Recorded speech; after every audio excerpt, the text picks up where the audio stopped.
Greetings everyone, welcome back to this show. Well, actually this show is the very first of its kind. This is a new show, so this is I'm going to introduce STEMGo, which is my kind of little new baby, really, saving time, energy, money in your business. And this is about being efficient and effective in business to be productive. There's nothing like being inefficient in business, pedaling so hard. In fact, pedaling so hard in low gear is bad, but imagine that you got on your bike and the complete chain has fallen off. Basically, now what you're doing, you're walking your bike back to your house or your garage or wherever you are. That's the epitome of being completely unproductive, isn't it? And that's what we don't want as business owners. We want to be productive. So these are very short shows. They are, I'm going to invite guests who are very kind of keen to come and talk to me about some of the things that they know about, in terms of the people they've worked with or the experiences that they've got, that they can kind of share some of their productivity know-how with you. All right, so today I've got a special guest. My special guest today is Helen Barber, and she specializes in communication. So she helps people to, communicate clearer and having a clear message so it doesn't get confusing for everyone. And also if you're not as efficient as you could be when you don't get your message across as clear as you could be. So yes, I'm going to bring my special guest in. Come on in, Helen. How are you? Hello, Karen. I'm really well. Thanks for having me. Good. Now tell us a bit about you, where you are and what you do.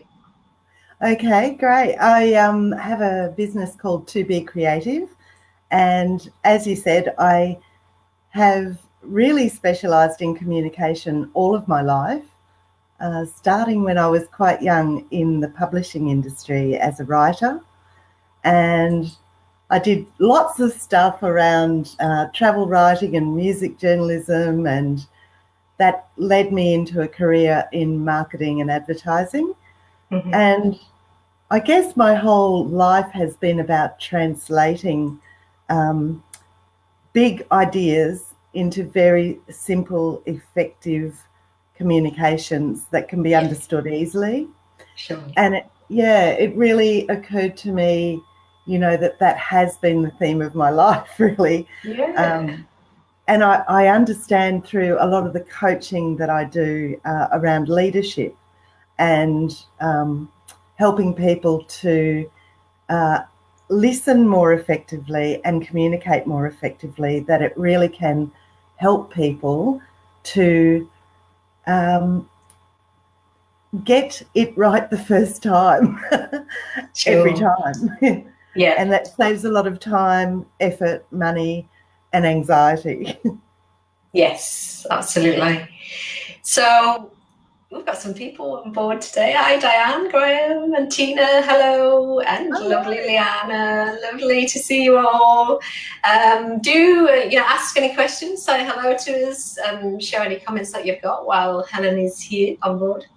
So let's talk about then some things that we can do to be better at communicating in our business, because for you, this is so important in terms of being productive. Like you just said, if you don't get this right, you don't have clear messages for people, and especially if you're running a team of people and you're on, or you're outsourcing things to other people, if you get that wrong, you're going to have to lose a lot of time, energy, and money by doing it over and over again. So how can we get it so right the first time? Give us some tips.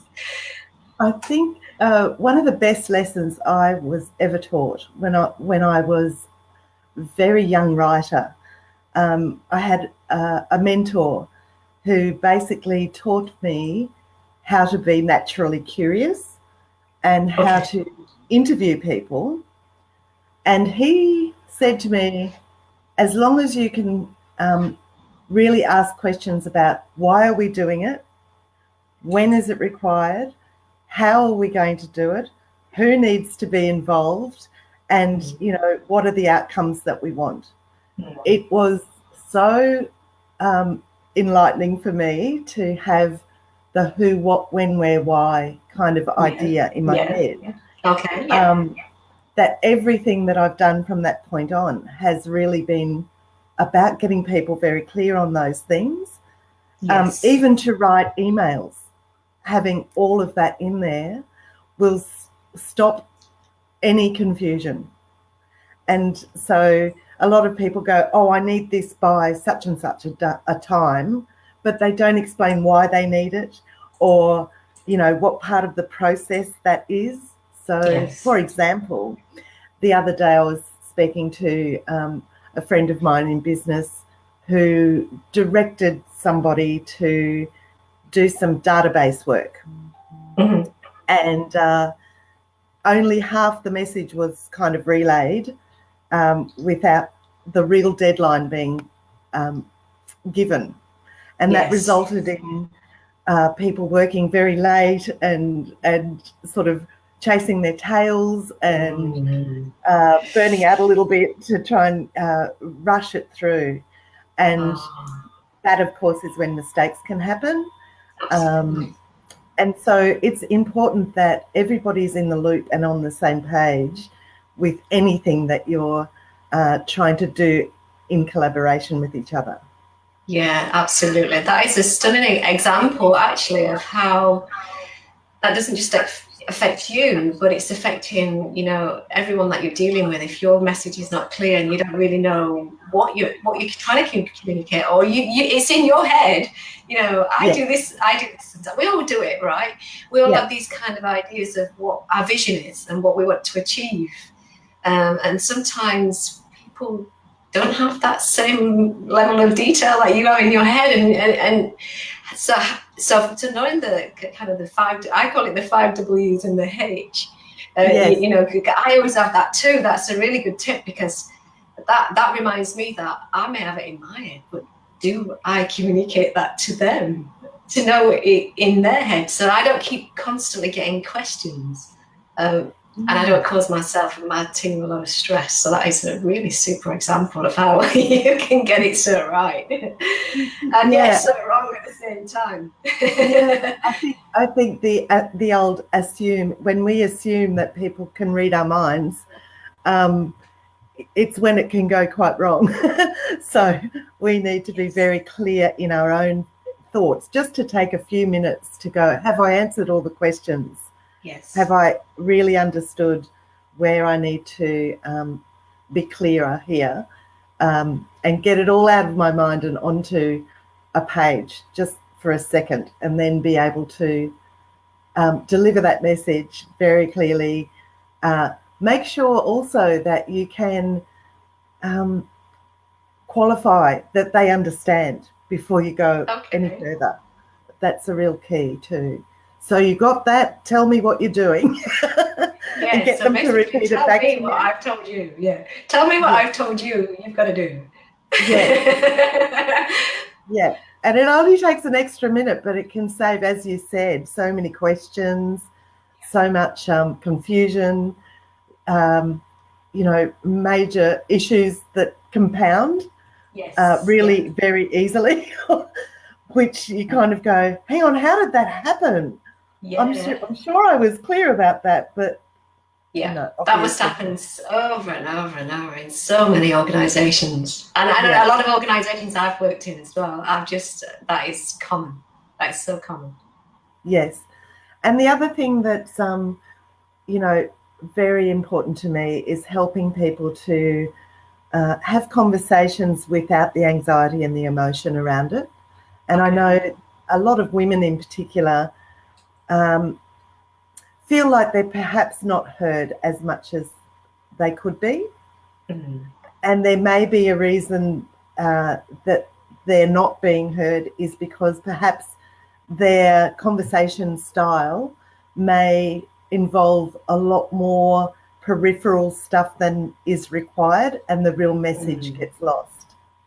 So learning how to pare your communication down to the keys and not have all the waffle around it is also something that I'm really, I work with a lot of people on just getting rid of the waffle. That's really useful, isn't it? Because, you know, we're taught as ladies to talk, from a very young age, whereas the guys just say it how it is. They don't kind of bring the emotion into it so much. I know obviously I'm generalizing massively, but, a lot of guys at the top, they just say how it is, and there is no emotion. And a lot of people don't like that. They don't like it that it's cold and it's detached. But in a sense, if you're a leader, if you're in leadership roles, doing loads of waffle and creating confusion is not good for anyone, is it? No, but I would just probably correct you there. There is a way to do it without being cold. There's a lot of ways to be very clear and still come from the heart. Yes. And a lot of ways to be able to take your own anxiety about having those challenging conversations away. There's a process to do it and still be respected and heard and not feared, and all of those things that you associate with the masculine. And, women who want to lead teams, women who want to inspire and empower others and play a bigger game, really can be benefited by, learning these techniques.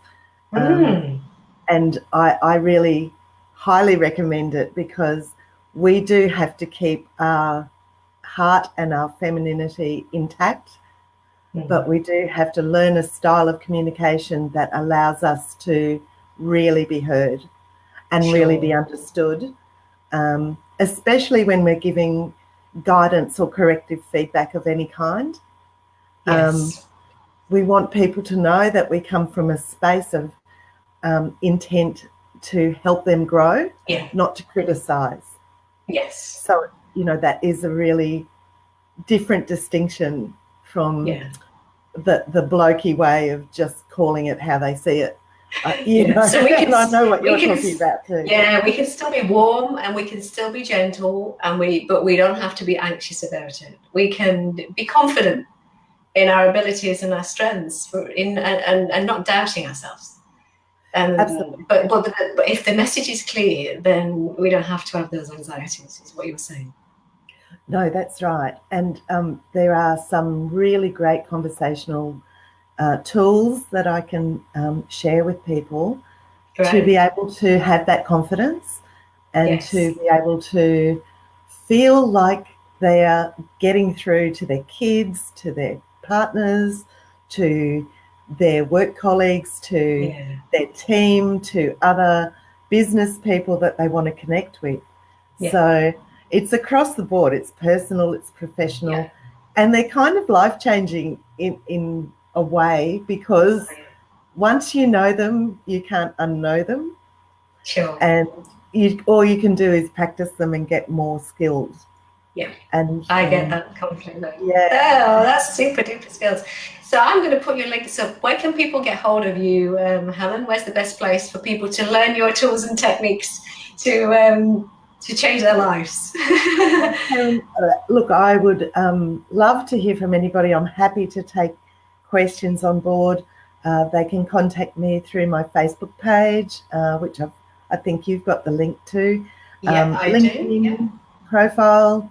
They can contact me directly at helen@tobecreative.com.au, or on my phone number, which I'm happy for you to share as well.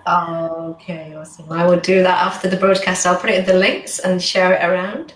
Oh, Hi, Kelly. She's here too. She just wanted to say hello. Hi, Kelly Beverly. Lovely to see you. If you didn't tune in and see the whole show, come in and watch it afterwards, because we've got some great things going on in that show, and it's all only brief, but you know what? I think some of those things you just said there, Helen, are gems. Thank you so much, Karen. I really love talking to you, and I hope it's been helpful for anybody listening who really wants to make more of an impact in their life and their business. So. Communication is where it all starts, Helen. It's the pinnacle of everything that we do. And if we don't get that right, the bedrock's not in place, is it? Yeah, it's got a lot of areas where it can go terribly wrong. Yes. All right. Well, you have a good day. Enjoy yourself. Enjoy the warmth and the sunny coast. And I'll talk to you again soon. It's great to see you. Thanks so much. Bye-bye. Bye. Bye. Well, that's it. That's it for today. A very short show. I hope you got some insights from Helen today. I'll have more of these going on. So if you want to be part of this show and you've got some great efficiency measures, some great tools and techniques to share, that helps people to be more productive in their business, give me a shout. Let's have a chat. I'd love to hear from you. All the best. Have a great day, and I'll talk to you again soon. Bye-bye.